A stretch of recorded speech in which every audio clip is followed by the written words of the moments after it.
경찰과 공수처 등으로 구성된 공조수사본부가 윤석열 대통령이 1차 출석 요구를 거부한 것으로 판단한다고 밝혔습니다. 대통령실 경호처 서버에 대한 압수수색도 경호처와의 대치로 7시간 넘도록 시작도 못했습니다.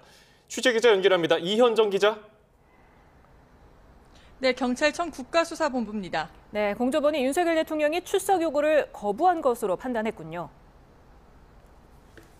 네, 공조수사본부는 윤 대통령이 내일 소환조사를 받으라고 한 요구에 불응한 것으로 간주하겠다고 밝혔습니다. 윤 대통령이 출석 요구서를 수신하지는 않았지만 통보 사실을 충분히 인지했을 거라고 본다는 겁니다. 오동훈 공수처장은 오늘 국회 법사위에서 그다음 적법한 절차를 취하겠다고 밝혔는데요. 윤 대통령에 대한 체포영장 청구 등 강제 수사를 검토하겠다는 뜻을 내비친 겁니다.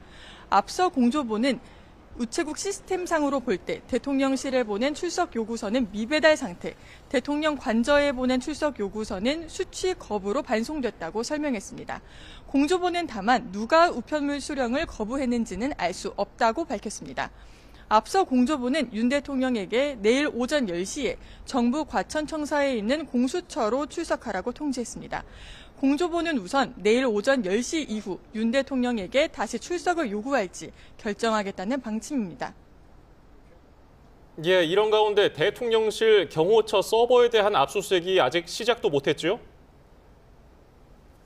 네, 공조수사본부는 대통령실 경호처에 보관된 서버를 압수수색하기 위해 7시간 넘게 민원실에서 대기하고 있습니다.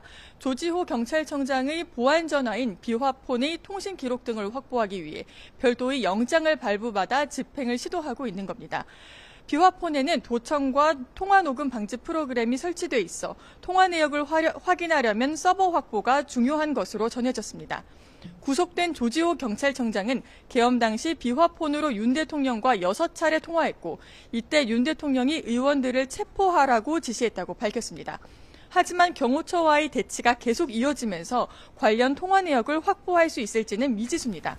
공조수사본부는 오늘 조 청장의 공관에 대해서도 4시간 넘게 압수수색을 벌였는데요. 앞서 조 청장은 계엄 선포 3시간 전 대통령 안가에서 윤 대통령을 만나 A4 용지 1장 분량의 계엄 관련 지시 문건을 건네받고 공관으로 돌아와 찢어버렸다고 진술했는데 관련 자료를 확보했을지 주목됩니다. 지금까지 경찰청 국수본에서 YTN 이현정입니다.